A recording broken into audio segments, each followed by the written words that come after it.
बिस्मिल्लाहिर्रहमानिर्रहीम। अस्सलाम वालेकुम डियर स्टूडेंट्स, मैं हूं आपका बायोलॉजी इंस्ट्रक्टर उबैदुर रहमान बेग। हमने लास्ट टाइम चैप्टर 8 का last knowledge homeostasis in plant start किया था।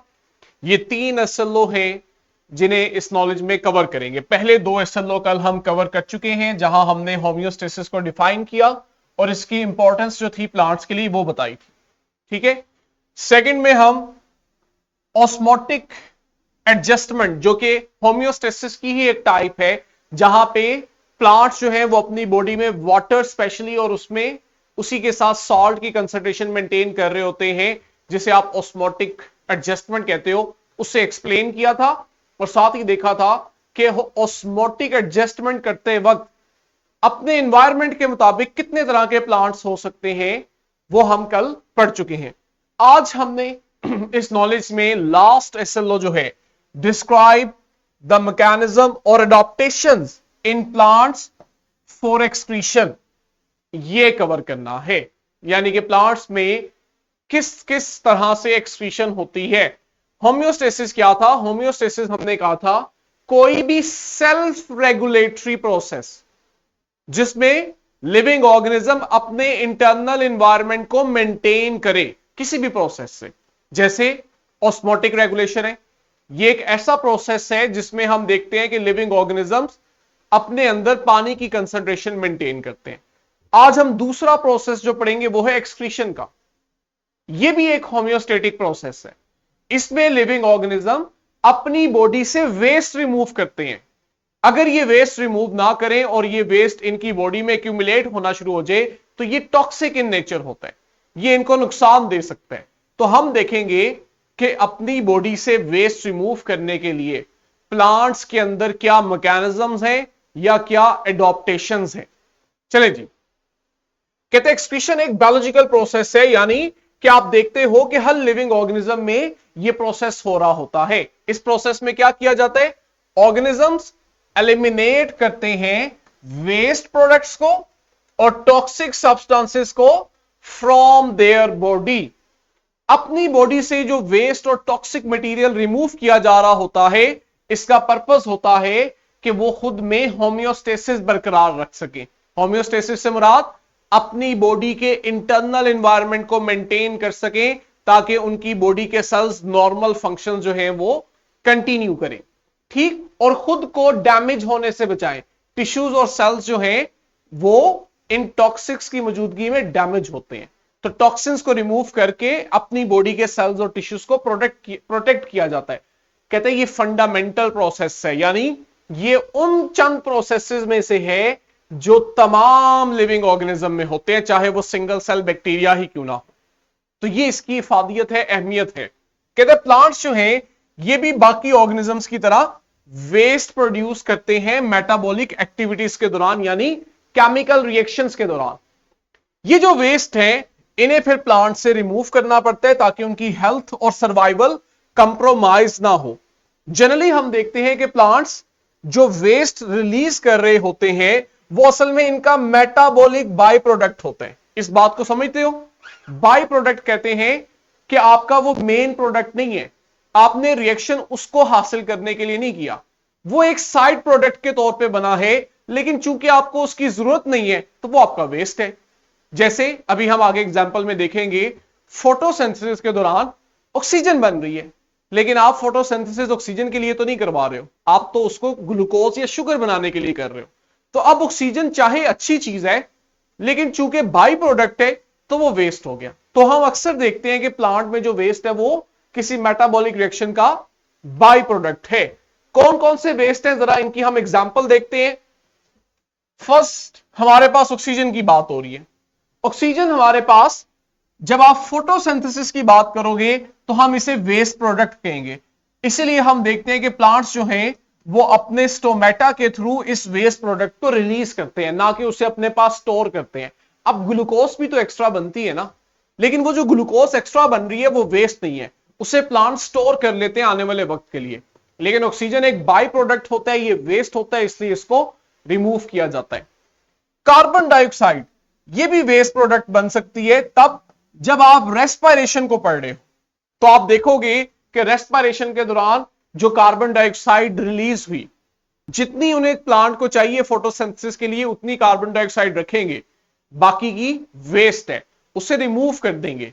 या रात के वक्त हमने देखा था पिछले एसएलओ में गैसेस एक्सचेंज में कि रात के वक्त जब फोटोसिंथेसिस स्टॉप हो जाती है, सिर्फ रेस्पिरेशन हो रही होती है, अब रेस्पिरेशन की वजह से जितनी कार्बन डाइऑक्साइड बन रही है ये वेस्ट है जो एटमॉस्फेयर के अंदर रिलीज की जा रही होती है।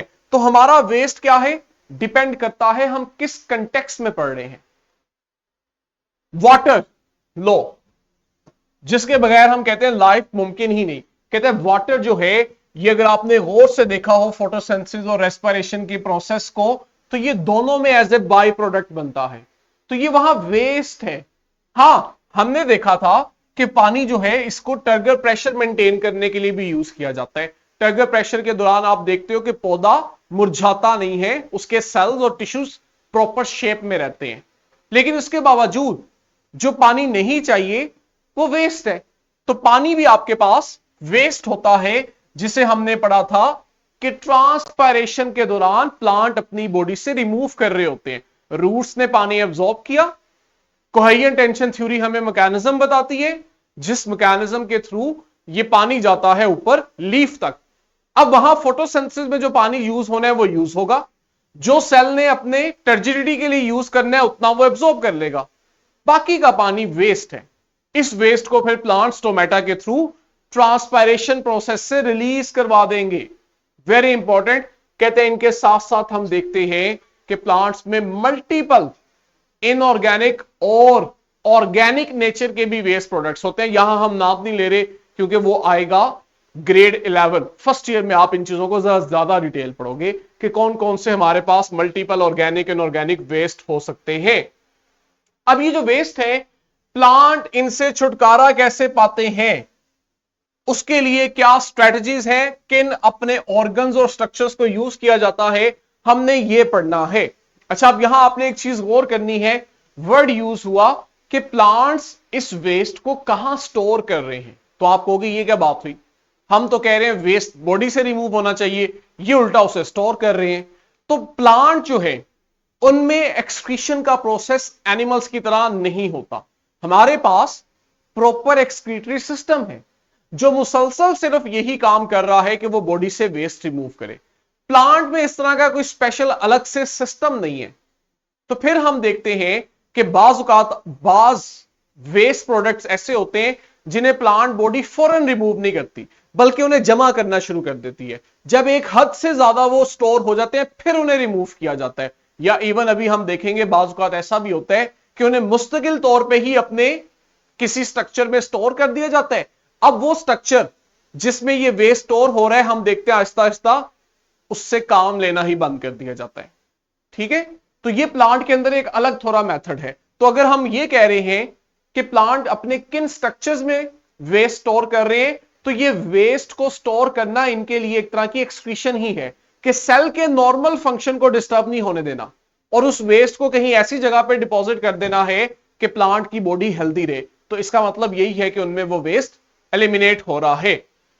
वैक्यूल, लीव्स, ओल्ड जाइलम या बाजुकात हम देखते हैं रूट्स की मदद से केमिकल्स की एक्सक्रीशन, ये कुछ स्ट्रेटजीज हैं या कुछ स्ट्रक्चर्स हैं जिन्हें प्लांट्स यूज करते हैं अपनी बॉडी से वेस्ट को रिमूव करने के लिए। सबसे पहले हमारे पास वैक्यूल्स, हम सबको पता है, मैं यहां पे अब सिमुलेशन इसलिए नहीं दिखा रहा कि ये चीजें हमने देखी हुई हैं।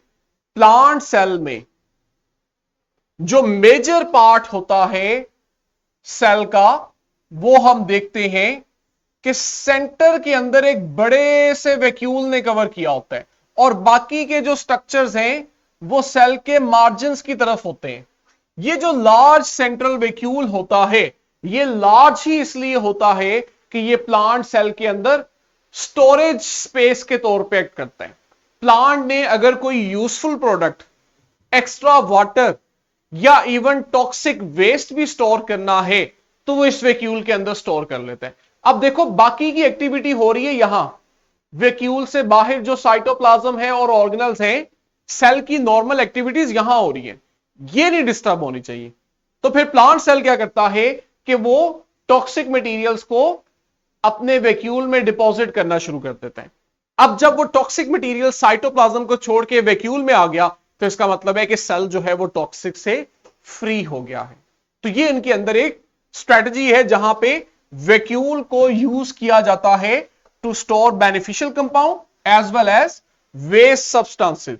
अच्छा, एक वक्त आता है कि वैक्यूल के अंदर ये जो वेस्ट स्टोर हो रहा है इसकी कंसंट्रेशन ज्यादा हो जाती है। आप जैसे जैसे वैक्यूल के अंदर वेस्ट डिपॉजिट कर रहे हो वो वेस्ट बढ़ता जा रहा है कंसंट्रेशन में। जब इसकी कंसंट्रेशन बहुत ज्यादा हो जाती है तो हम देखते हैं वो वेस्ट सॉलिड क्रिस्टल्स में कन्वर्ट होना शुरू हो जाता है। तो जब हम प्लांट सेल को ऑब्जर्व करते हैं तो बाज़ औक़ात इनके वैक्यूल में हमें क्रिस्टल्स मिलती हैं। वो क्रिस्टल्स असल में वेस्ट होते हैं जो एक हद से ज्यादा बढ़ने की वजह से सॉलिडिफाई हो गया है।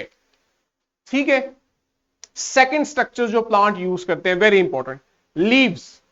यहां क्या है कि लीफ भी स्टोरेज ऑर्गन के तौर पे यूज हो रहे हैं।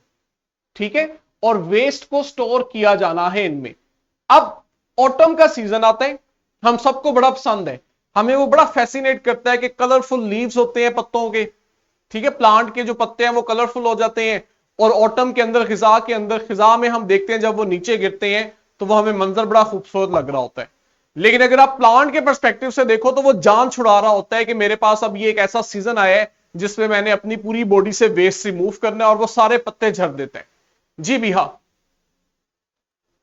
फिर जब क्रिस्टल्स की जो फॉर्म है वो भी बहुत ज्यादा हो जाती है तो उस टाइम पे वो क्या होता है? सेल डेथ हो जाएगी ना, अभी हम देखेंगे ना। ये ओके। लीफ जो है ये लीफ उसी की तरफ जा रहा है ना। प्लांट ने पहले वैक्यूल के अंदर स्टोर किया, जब तक हो रहा था मैनेज करता जा रहा था। एक सेल का वैक्यूल फिल हुआ, दूसरे सेल में आ गया, तीसरे में, हर सेल अपना अपना वेस्ट जो है वो स्टोर करता जा रहा है। लेकिन आप देखते हो कि एक वक्त आता है पूरा पत्ता जो पहले सब्ज था वो एक और ही कलर का हो गया, ब्राउन हो गया, ऑरेंज हो गया, येलो हो गया, कुछ और कलर का हो गया। और एट द एंड हम देखेंगे कि ऐसे हजारों सैकड़ों की तादाद में जो पत्ते हैं वो खिजा के अंदर झड़ दिए जाएंगे। तो प्लांट के लिए रिस्क नहीं है, यही तो वो पत्ते हैं जो इसको फूड बना के देते हैं। तो एक वक्त आता है ना कि आपके पास वेस्ट इतना ज्यादा हो जाता है कि फिर अपना ही हिस्सा जुदा करना पड़ता है, कुर्बानी देनी पड़ती है कि ठीक है पुराने पत्तों की डेथ करवा के उन्हें रिलीज कर दिया ताकि नए पत्ते उगे और नए सिरे से ग्रोथ हो। तो इसी तरह वैक्यूल के साथ साथ अब वैक्यूल एक सेलुलर स्ट्रक्चर है। हम अब आ गए पूरे ऑर्गन पे, प्लांट की बॉडी का ऑर्गन है लीफ। तो पूरा ऑर्गन भी आप देखोगे यूज होगा। अभी आप इससे भी बड़े लेवल पे आओगे। क्या हुआ, प्लांट ने सारा साल अपना वेस्ट पत्तों में स्टोर किया। अब जब वो वेस्ट पत्तों में स्टोर हो रहा था ना तो हमने देखा पत्तों का कलर चेंज होना शुरू हो गया है।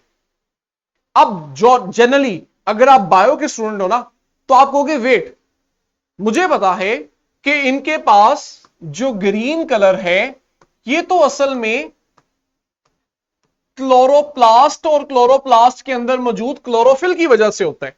तो कहीं ऐसा तो नहीं हुआ कि इनके अंदर क्लोरोफिल की कमी हो गई है इसलिए ये कलर जो है वो ग्रीन से चेंज हो गया है? ठीक है, आपके जेहन में तो ये आना चाहिए। लेकिन अगर आप रियल में इन पत्तों को, जो झड़े हुए पत्ते हैं, इन्हें उठा के एग्जामिन करो ना तो आपको पता लगेगा इनमें क्लोरोफिल है। फिर आप कहते हो कलर क्यों चेंज हुआ?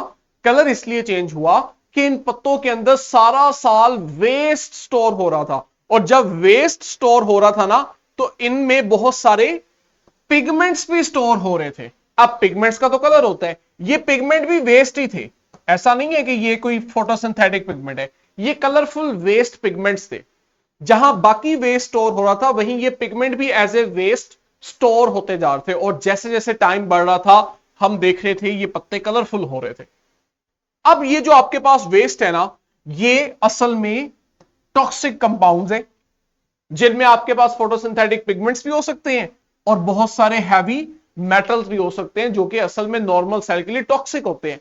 लेकिन स्टोर कर करके एक वक्त आता है ये बहुत ज्यादा हो जाते हैं। अब आपके पास पूरा पत्ता जो है वो इस वेस्ट और टॉक्सिक मटेरियल से भर गया है। अब प्लांट ने क्या करना है, प्लांट ने अपने इन पत्तों को शेड ऑफ कर देना है जिसे हम कहते हैं झड़ जाना। एक ही टाइम पूरे सीजन में इन पत्तों को झड़ दिया जाएगा। असल में अगर हम देखें तो वो पत्तों से नहीं, उनके अंदर स्टोर वेस्ट से जान छुड़ाई जा रही है कि सारा साल जमा करते रहो, अपनी नॉर्मल एक्टिविटीज को रेगुलेट रखो। एक साल में इतने ज्यादा हो गया वेस्ट कि फिर वक्त आया, अपने ही हिस्से की कुर्बानी दे दी, सारे लीव्स जो हैं उनको शेड ऑफ किया, और लीव्स जड़ने का मतलब कि इनमें स्टोर वेस्ट जो है उससे भी जान छूट गई। लेकिन जहां प्लांट को इससे यह फायदा हुआ कि पत्ते झड़ने से उनके अंदर स्टोर वेस्ट भी प्लांट की बॉडी से रिमूव हो गया, वहीं अब ये जो झड़े हुए पत्ते हैं ना, इन्हें ह्यूमंस, स्पेशली जो माली है, गार्डनर है, वो इन्हें एक और तरह से इस्तेमाल करते हैं। ठीक है कि इन पत्तों में वेस्ट है, लेकिन इन पत्तों के अंदर बहुत सारे मिनरल्स भी हैं। तो ये जो पत्ते होते हैं ना, ये एक तरह के वैल्यूएबल रिसोर्स बन जाते हैं, किसके? मिनरल्स के। तो जो माली होता है ना, गार्डनर होता है, वो बाग में इन पत्तों को मिनरल सोर्स के तौर पे यूज करता है, और वो इन पत्तों को दोबारा मिट्टी के अंदर डुबा देता है कि खुद ही ये पत्ते जो है वो डिकम्पोज होंगे, जो वेस्ट होगा वो तो प्लांट के किसी काम का नहीं, लेकिन जो इन पत्तों में मिनरल्स हैं वो तो प्लांट के काम के है ना। तो जब पत्ता डिकम्पोज होगा तो उसके मिनरल दोबारा सॉइल में जाएंगे, सॉइल जो है उसमें मिनरल्स बढ़ेंगे, तो प्लांट दोबारा उसे एब्जॉर्ब करके अपनी ग्रोथ बेहतर कर लेंगे। यही वजह है कि आपने अगर कभी ऑब्जर्व किया हो, घरों के बुजुर्ग या माली जो है वो गिरे हुए पत्तों को भी मिट्टी में डुबा रहे होते हैं, क्योंकि ये मिनरल सोर्स होते हैं। थर्ड हमारे पास स्ट्रेटेजी आती है ओल्ड जाइलम।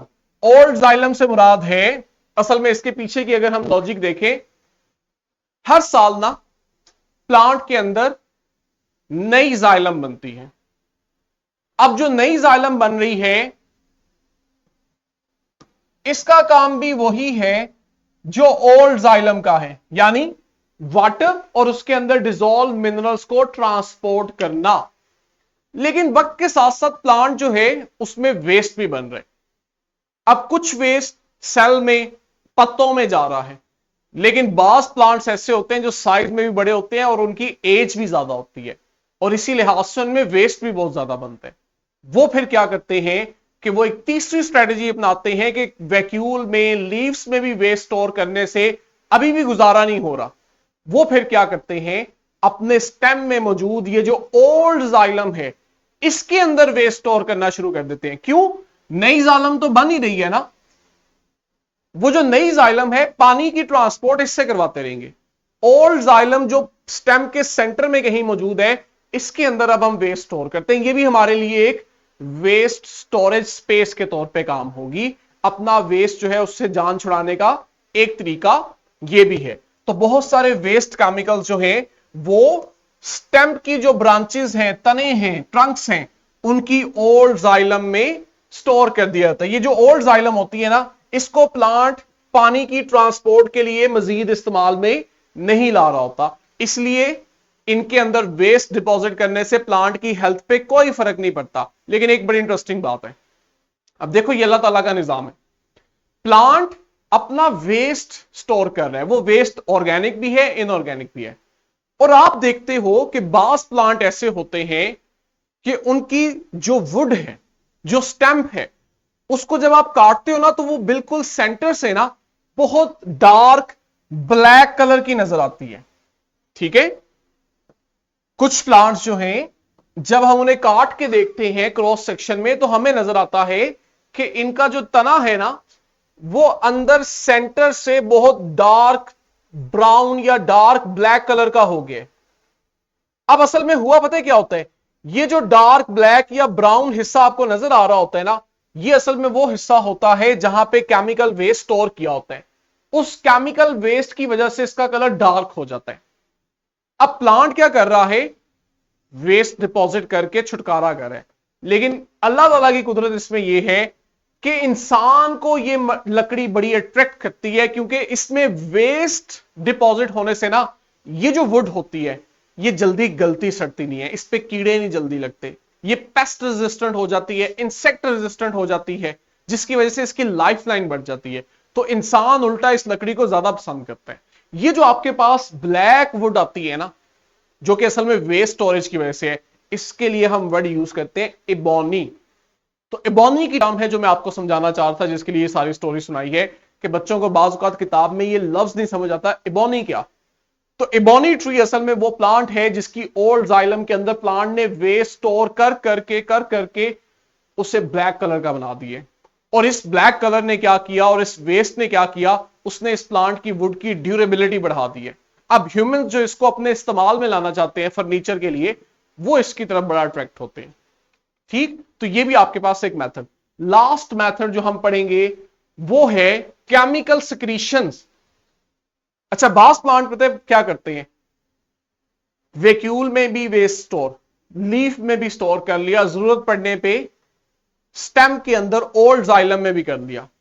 लेकिन वो एक जरा चालाक हरबा इस्तेमाल करते हैं। अब प्लांट एक मट्टी में लगा हुआ है ना, उस मट्टी के अंदर पानी भी है, मिनरल भी है, लेकिन प्लांट अकेला नहीं है, उसके साथ इर्द गिर्द और बहुत सारे प्लांट्स हैं। उसी स्पीशीज के भी हो सकते हैं, डिफरेंट स्पीशीज के भी हो सकते हैं।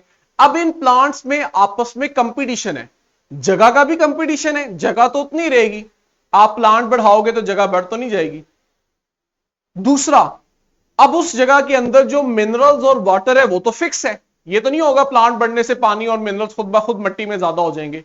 तो प्लांट्स का आपस में कंपटीशन चलता है। अब जैसे इंसानों में या बाकी जानवरों में कंपटीशन होता है, उन्हें पता होता है कि पहले अपना मफाद देखना है। अल्लाह ताला ने ये चीज कुछ प्लांट्स में भी रखी है। कुछ प्लांट्स भी ऐसे होते हैं जो पहले अपना मफाद देखते हैं। इन्हीं में से एक प्लांट्स वो होते हैं जो क्या करते हैं, अपने स्टेम या स्पेशली हम रूट्स की जब बात करते हैं तो इनसे कुछ केमिकल्स रिलीज करते हैं सॉइल के अंदर। और असल में जो केमिकल रिलीज हो रहे होते हैं ना, ये वेस्ट कंपाउंड होते हैं जो प्लांट को नहीं चाहिए होते। ना सिर्फ ये कि ये वेस्ट होते हैं, बल्कि इनमें से अक्सर वेस्ट जो हैं वो बाय नेचर टॉक्सिक होते हैं। यानी कि एक तो प्लांट को चाहिए नहीं, दूसरे जहरीले भी हैं। तो प्लांट फिर अपने स्टेम या स्पेशली रूट्स में से इन्हें रिलीज करते हैं। ये जो आपको यहां पे चंक्स नजर आ रहे हैं, ये ऐसे ही कुछ केमिकल्स हैं। अब प्लांट इनको जब रिलीज करते हैं ना, तो उल्टा एक तो वेस्ट से जान छूट रही, दूसरा इस वेस्ट से डबल फायदा उठाते हैं। लेट्स से अगर एक प्लांट ने अपने स्टेम पे ये केमिकल वेस्ट रिमूव किया है ना, तो वो एक तरह से उसको प्रोटेक्शन दे रहा है कि ये जो इंसेक्ट इस प्लांट को डैमेज कर सकते हैं, वो इन केमिकल्स की वजह से वो इंसेक्ट इसके ऊपर आते ही नहीं है। क्योंकि अगर वो इंसेक्ट आएंगे तो वो यहां कहीं अटैच हो जाएंगे, चिपक से जाते हैं। एक तो ये बेनिफिट। दूसरा, अगर हम देखें रूट्स के जरिए, अगर प्लांट रूट्स के जरिए अपने वेस्ट को सॉइल में रिमूव कर रहा है, अब वो कोई दूसरा प्लांट जो वहीं उसी जगह मट्टी में है, वो इस टॉक्सिक को एब्जॉर्ब करेगा। उसको तो इतनी डिफरेंशिएशन नहीं है कि सॉइल के अंदर क्या क्या चीज किस किस तरह से है। जहां पे पानी और यूजफुल मिनरल स्टोर हो रहे होंगे, वहीं पे इस प्लांट का वेस्ट भी वो दूसरा प्लांट स्टोर कर लेगा, एब्जॉर्ब कर लेगा। और जब इसका वेस्ट दूसरा प्लांट एब्जॉर्ब करेगा, तो एक तरह से इसका वेस्ट उसकी बॉडी में ट्रांसफर हो गया, और वो वेस्ट उसको नुकसान देगा कि लंबे अरसे तक जब वो प्लांट इसके वेस्ट को स्टोर करता रहेगा, एब्जॉर्ब करता रहेगा, तो उसकी हेल्थ इफेक्ट होगी। तो कुछ प्लांट आपके पास ऐसे होते हैं जो जान के एक्टिवली सॉइल में अपना वेस्ट रिमूव करते हैं, और जो केमिकल्स को एज ए वेस्ट रिमूव करते हैं उसे एक तरह से डिटेरेंट के तौर पे यूज करते हैं। डिटेरेंट कहते हैं कंपटीशन, या आप कह लो अपनी हिफाजत के लिए। किसके अगेंस्ट? वहां पे जो दूसरी प्लांट स्पीशीज हैं जो इसके साथ मुकाबला करती हैं स्पेस के लिए, फूड के लिए, वाटर के लिए, सॉइल के लिए। तो एक ये भी इनमें तरीका होता है कि दूसरे प्लांट को इस तरह से डैमेज किया जाए ताकि हमारे लिए पानी और मिट्टी और उसके मिनरल्स ज्यादा अवेलेबल हो।